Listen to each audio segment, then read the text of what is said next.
Once upon a time, in a quiet coastal town, I stood on the deck of my newly purchased sailboat, feeling the salty breeze tangle my silver hair. At 72 years old, after 50 years of marriage and 3 years since losing my wife, I had finally splurged on something purely for me.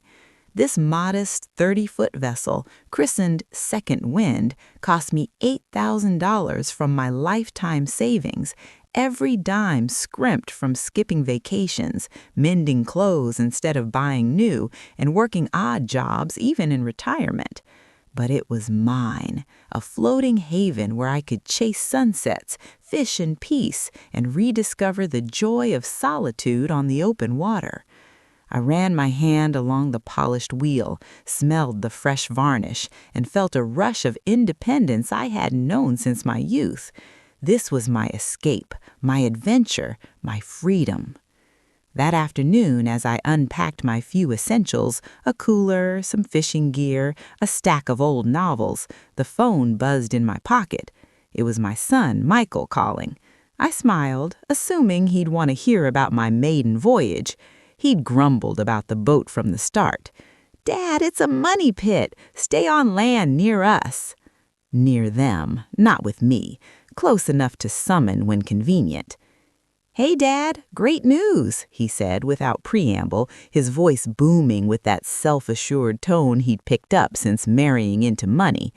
"In 2 hours, Sarah and I are swinging by with her whole crew, about 15 folks, cousins, aunts, the works. We're turning your boat into a family getaway spot for the weekend. Stock up on snacks, beers, and make sure there's life jackets for the kids.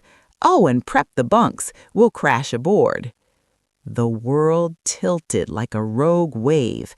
My heart hammered against my ribs. 15 people? Michael, this boat sleeps 4 at most. I just got her seaworthy yesterday. No supplies, no room. "Dad, chill. We're family. You gotta host properly. Sarah's sister Lisa is bringing her 3 toddlers, Uncle Tom with his wife and teens, Aunt Rita and her boyfriend too. It's prime boating season. They need a free spot on the water. Your boat's ideal." "But Michael is tiny. 1 head, a galley barely big enough for 2, and I don't have the budget." "No excuses, Dad. Family obligation. Why buy a boat if not to share? Don't be greedy. We're en route. Get cracking. And grab extra sunscreen. The kids'll want to swim off the dock." He hung up. I stared at the phone, my elation evaporating like morning fog. 15 people treating my dream as their free yacht club. I scanned the cramped cabin, a V-berth up front, a fold-down table that doubled as a bed, a tiny settee. Where would they all fit? On deck chairs? The floor? My cooler held a 6-pack of soda, some sandwiches, and bait. How to feed a crowd? With what cash? After the boat, I had $400 left till my pension check. What stung deepest wasn't the logistics, it was the entitlement. Michael deciding for me, as if my savings, my space, my life were communal property. Like the times he'd raid my old garage for tools without asking, or borrow my truck for weeks, returning it dented and empty. After my wife's funeral, he'd shown up with boxes. "Dad, too much junk. We'll take these antiques. You don't need 'em." I'd let him, numb with grief, watching heirlooms vanish. When I sold our house to downsize, he'd pushed, "Give me the proceeds to invest, Dad. You suck at money." I refused. He ghosted me for weeks. Now, on day 1 with my boat, he was claiming it as his playground. Tears pricked my eyes as I gazed at the horizon I dreamed of sailing. In hours, tranquility would shatter into demands. I drove to the marina store, wallet light, clock ticking. 40 minutes left. I grabbed cheap staples, bread, peanut butter, canned soup, chips. No frills, just survival grub. Bill, $180, half my buffer gone. Back aboard, I heated soup in the galley, hands shaking, not from onions, but fury and sorrow at how I'd become the family doormat. Memories flooded, babysitting Michael's kids gratis while he partied, loaning cash he never repaid, hosting his in-laws. Uncle Tom clapped my back. "Old man, this tub's sweet. Food ready? Kids need eats before swimming." "Of course," I muttered, serving soup in mismatched bowls. After 6 servings, I improvised with mugs and Tupperware. Humiliating. "This it?" Sarah's cousin griped, eyeing his meager portion. "Thought there'd be burgers, seafood. You could have tried harder. We're kin." Michael cut in. "Dad gets it, but yeah, I could have stocked better. Nice boat, though. Bet you got cash stashed for upgrades." Cash stashed. If they knew I'd drained my nest egg, maybe they'd still complain. Sarah's family excelled at guilting. "Grandpa, got games, Wi-Fi?" a teen asked. "No, sorry, just basics. Haven't hooked up yet." "Boring," he whined. "What are we doing 2 days?" Lisa changed a diaper on my navigation table. "Pops, grab wipes, formula from town, forgot extras, and bug spray, lotion. Here's the list."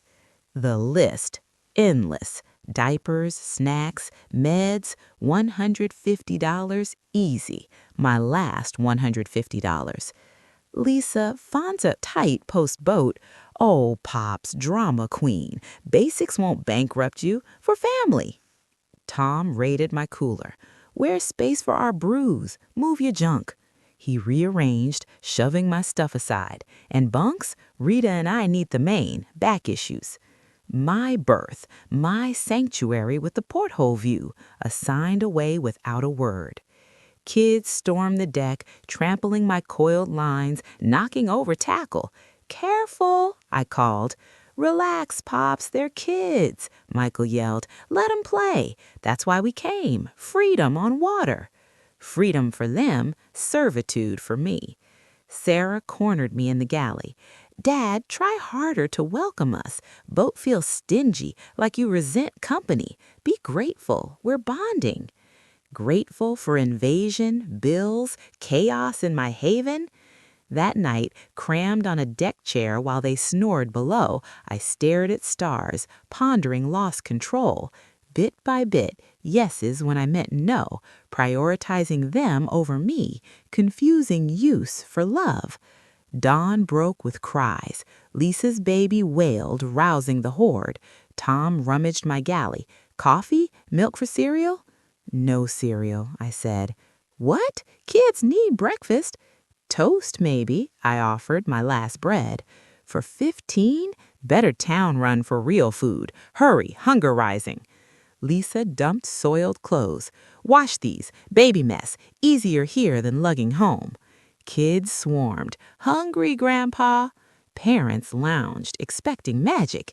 Michael yawned. "Breakfast up? Sarah hates waiting." "Michael, not enough for—" "We talked, Dad. Organize. Shop properly. We'll hold the fort." Sarah added, "Grab smokes, wine too, charcoal for deck barbecue." List grew. Vices, luxuries, my dime. Uncle Tom, big barbecue idea. Invite locals, 25 total. Buy steaks. More cash I lacked. "Can't afford." "Don't skimp, Pops. We're saving you hotel costs." Crumbs littered my clean deck from raided snacks. "Kids hungry. You hadn't prepped," Michael chided. Something clicked. Not explosion, clarity. They needed, not loved me. "Fine," I said calmly. "Town run." They grinned, victory scented, but I plotted differently. Harbor master's office for advice. Drive liberated. Solitude. Stopped at a diner for coffee. Waitress, mid-60s, kind-eyed. "Rough day, sir?" "Family woes," I sighed. "Ah, kin can wound deepest." Post-coffee found Harbor Master Bill, ex-cop turned advisor. Spilled all. Invasion, demands, drain. "Mr. Harlan, that's exploitation. Financial, emotional. Boats your property. Set rules." Uninvited guests? Trespass if they won't leave. Family, though. Family respects, doesn't leech, charge for youth, like charter, or evict legally. He drafted rates: $150 a night docking, $40 a person meals, services extra, property rights info. Bank next. Statement showed $320 spent in days. Teller: "High for you. All good?" Explained. She nodded. Seen elders drained by relatives. Set spend limits. Tools to shield. Grocery. Basics only. $40 spent. Return to complaints. Took ages. Steaks? Wine? Bare essentials, I said. Rice, canned goods. Silence. What about our list? Lisa demanded. No funds. Spent $320 already, $180 left. Showed statements. Faces soured. Fine, we'll chip in, Michael said. Not your crazy rates. Something fair. Pulled contract. $150 a night, rooms, $40 a person meals, $25 services. You're charging? Sarah shrieked. Options: pay for services or elsewhere.